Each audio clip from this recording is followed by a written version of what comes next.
ओम शांति। निर्णय शक्ति को बढ़ाने की कसौटी। साकार बाप के चरित्र। 11 जुलाई 72। वर्तमान के विशेषताओं को जानते हुए अपने में बहुत सर्वशक्तियां धारण कर अपने आप को विशेष आत्मा बनाया है। जैसे इस समय की विशेषताओं का वर्णन करते हो, वैसे ही अपने में भी यह विशेषताएं देखते हो। जितना समय में विशेषताएं हैं उतनी स्वयं में भी हो। बात समय में ज्यादा है और स्वयं में कम है। समय और स्वयं में कितना अंतर समझते हो? अंतर है आप स्वयं पावरफुल हो, बस समय पावरफुल है। अगर कहते हो होना यह चाहिए तो दुनिया वाले अज्ञानी निर्बल आत्माएं और आप ज्ञानी आत्माओं में व मास्टर सर्वशक्तिमान आत्माओं में क्या अंतर रहा? ऐसा होना चाहिए, यह होना चाहिए। यह तो बहुत लोग भी कहते हैं, आप भी कहते हो कि होना चाहिए। तो अंतर क्या हुआ? ज्ञानी और अज्ञानी में यही अंतर है। जो लोग कहते हैं चाहिए चाहिए, ज्ञानी लोग चाहिए नहीं कहते हैं। जो होना चाहिए वो करके दिखाते हैं। उन्हों का होता है कहना, ज्ञानियों का होता है करना। यही है अंतर। वो सिर्फ कहते हैं, आप करते हो। अगर अब भी आप कहते हो कि यह होना चाहिए, तो अंतर क्या हुआ? अपने आप से पूछो कि समय की क्या क्या विशेषताएं हैं और उन विशेषताओं में से मेरे में क्या क्या विशेषता कम है। अगर कोई एक भी विशेषता कम हुई तो क्या विशेष आत्माओं में आ सकेंगे? नहीं आ सकेंगे ना। इस समय की विशेषताओं को निकालो तो अनेक अनेक विशेषताएं दिखाई देगी। उनमें से इस समय की श्रेष्ठ विशेषता कौन सी है? संगम का समय चल रहा है ना। श्रेष्ठ बनने का समय तो है, लेकिन समय की श्रेष्ठता क्या है जो और कोई समय की नहीं होती है? इस संगम युग की विशेषता यह है कि संगम का हर सेकंड मधुर मेला है। जिस मेले में आत्माओं का बाप से मिलन होता है, यह विशेषता और कोई भी युग में नहीं है। वो नहीं है बाप और बच्चों का मेला अथवा मिलन को हो। तो इस विशेषता को सदा अपने में धारण करते हुए चलते हो। जैसे संगम युग का हर सेकंड का मेला है, वैसे हर समय अपने आप को बाप के साथ मिलन मनाने का अनुभव करते हो। बा इस महान श्रेष्ठ मेले में चलते चलते कब कब बाप दादा का हाथ छोड़ मेले बा मिलन मनाने से वंचित हो जाते हो। जैसे कब कब मेले में कोई बच्चे खो जाते हैं ना, माँ बाप का हाथ छोड़ देते हैं। मेला होता है खुशी मनाने के लिए। अगर मेले में कोई बच्चे माँ बाप से बिछुड़ जाए व हाथ साथ छोड़ दे तो उसको क्या प्राप्ति होगी? खुशी के बजाय और ही अशांत हो जाएगी। तो ऐसे अपने आप को देखो। कि मेले में सदा खुशी की प्राप्ति कर रहा हूँ, सदा मिलन में रहता हूँ। जो सदा मिलन में रहेगा उसकी निशानी क्या होगी, उनकी विशेषता क्या होगी? अतीन्द्रिय सुख में रहने वाले व सदा मिलन मनाने वाले की निशानी क्या होगी, उनकी विशेषता क्या होगी? जो सदैव मिलन में मगन होगा वो कब भी कोई विघ्न में नहीं होगा। मिलन विघ्नों को हटा देता है, वो विघ्न विनाशक होगा। मिलन को ही लगन कहते हैं। कोई भी प्रकार का विघ्न आता है व विघ्नों के बस हो जाते हो तो इससे क्या सिद्ध होता है? सदा मिलन मेला नहीं मनाते हो। जैसे औरों को कहते हो कि समय को पहचानो, समय का लाभ उठाओ, तो अपने आप को भी यह सूचना देते हो, बस सिर्फ दूसरों को देते हो। अगर अपने आप को भी यह सूचना देते हो तो एक सेकेंड भी मिलन से दूर नहीं रह सकते हो। हर सेकेंड मिलन मनाते रहेंगे। जैसे कोई भी बड़ा मेला लगता है, उसका भी समय फिक्स होता है कि इतने समय के लिए यह मेला है, फिर वो समाप्त हो जाता है। अगर कोई श्रेष्ठ मेला होता है और बहुत थोड़े समय के लिए होता है तो क्या किया जाता है? मेला के मनाने का प्रयत्न किया जाता है। वैसे ही इस संगम के मेले को अगर अब नहीं मनाया तो क्या फिर कब यह मेला लगेगा क्या? जबकि सारे कल्प के अंदर यह थोड़ा सा समय ही बाप और बच्चों का मेला लगता है। तो इतने थोड़े समय के मेले को क्या करना चाहिए? हर सेकेंड मनाना चाहिए ना। तो समय की विशेषताओं को जानते हुए अपने में भी यह विशेषता धारण करो तो स्वतः ही श्रेष्ठ आत्मा बन जाएंगे। लक्ष्य तो सभी का श्रेष्ठ आत्मा बनने का है ना। लक्ष्य श्रेष्ठ बनने का होते हुए भी पुरुषार्थ साधारण क्यों चलाते हो? लक्ष्य श्रेष्ठ है तो फिर लक्षण साधारण आत्मा का क्यों? इसका कारण क्या है? लक्ष्य को ही भूल जाते हो। लक्ष्य रखने वाले फिर लक्ष्य को भूल जाते। कोई भी विघ्न का निवारण करने की शक्ति कम क्यों है? इसका कारण क्या? निवारण क्यों नहीं कर सकते हो? निवारण न करने के कारण ही जो लक्ष्य रखा है इसको पा नहीं सकते हो, तो निवारण करने की शक्ति कम क्यों होती है? श्रीमत पर चलने वाले का तो जैसा लक्ष्य वैसा लक्षण होंगे।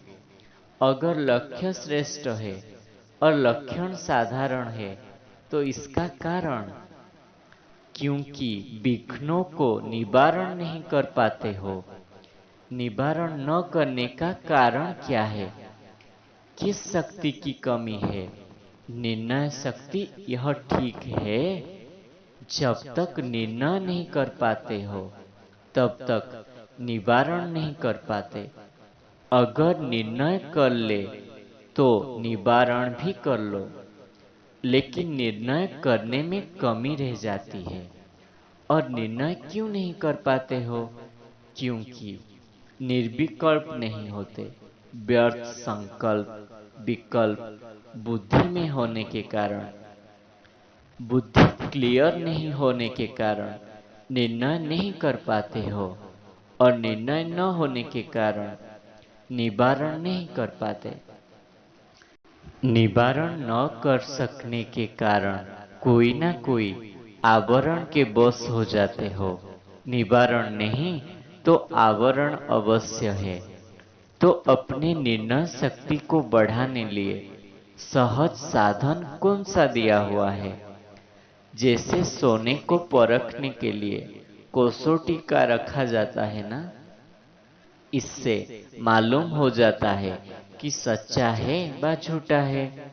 ऐसे ही निर्णय शक्ति को बढ़ाने के लिए आपके सामने कौन सी कसौटी है? साकार बाप का हर कर्तव्य, हर चरित्र, यही कसौटी है। जो भी कर्म करते हो, जो भी संकल्प करते हो, अगर इस कसौटी पर देख लो कि यह यथार्थ है व अयथार्थ है, व्यर्थ है व समर्थ है, इस कसौटी पर देखने के बाद जो भी कर्म करेंगे वह सहज और श्रेष्ठ होगा। तो इस कसौटी को ही साथ नहीं रखते हो, इसलिए मेहनत लगती है। जो सहज युक्ति है इसको भूल जाते हो। इस कारण विघ्न से मुक्त नहीं पा सकती हो। अगर सोने का काम करने वालों के पास कसौटी ठीक न हो तो क्या होगा? धोखा खा लेंगे ना। ऐसे ही अगर यह कसौटी सदा साथ स्मृति में न रखते हो तब मुश्किल का अनुभव करते हो। है तो सहज ना, फिर मुश्किल क्यों हो जाता है? क्योंकि युक्ति को यूज नहीं करते हो। युक्ति यूज करो तो मुक्ति जरूर हो जाए। चाहे संकल्प के तूफान से, चाहे कोई भी संबंध द्वारा व प्रकृति व समस्याएं द्वारा कोई भी तूफान व विघ्न आता है तो उससे मुक्ति न पाने का कारण युक्ति नहीं है। युक्ति युक्त नहीं बनते हो जितना योग युक्त। युक्ति युक्त होंगे उतना सर्व विघ्न से मुक्त जरूर होंगे। सर्व विघ्न से मुक्त हो या युक्त हो, योग युक्त नहीं रहते हो तो विघ्नों से युक्त हो जाते हो। जो कोई भी प्रोग्राम रखते हो व भाषण आदि करते हो व किसी को भी समझाते हो तो उसमें सभी को मुख्य कौन सी बात सुनाते हो? मुक्ति, जीवन मुक्ति आपका जन्म सिद्ध अधिकार है। तो जब आपका जन्म सिद्ध अधिकार है तो उनको प्राप्त करो।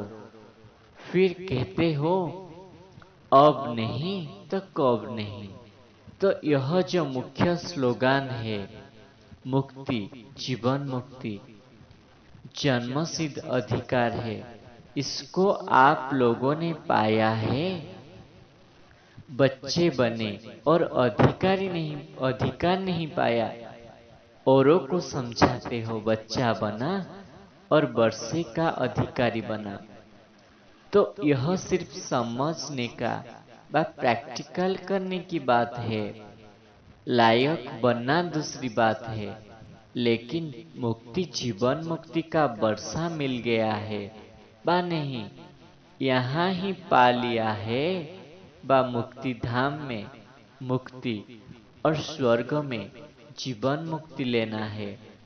भविष्य में तो मिलना ही है, लेकिन भविष्य के साथ साथ अभी मुक्ति, जीवन मुक्ति नहीं मिली है क्या? जब बाप अभी मिला है तो वर्षा भी अभी मिला है।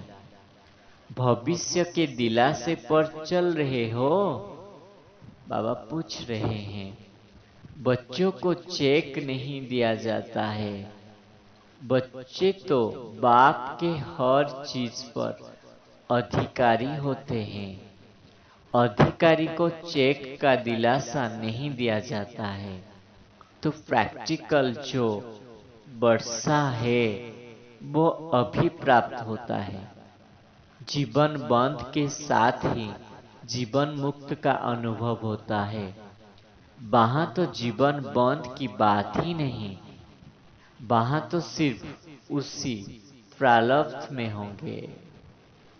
मुक्ति धाम के मुक्ति का अनुभव जो अभी कर सकते हो वो वहां नहीं कर सकेंगे। तो यह नहीं समझना कि मुक्ति जीवन मुक्ति का जन्मसिद्ध अधिकार भविष्य में पाना है। नहीं, जब से बच्चे बने तो वर्षा भी पा लिया।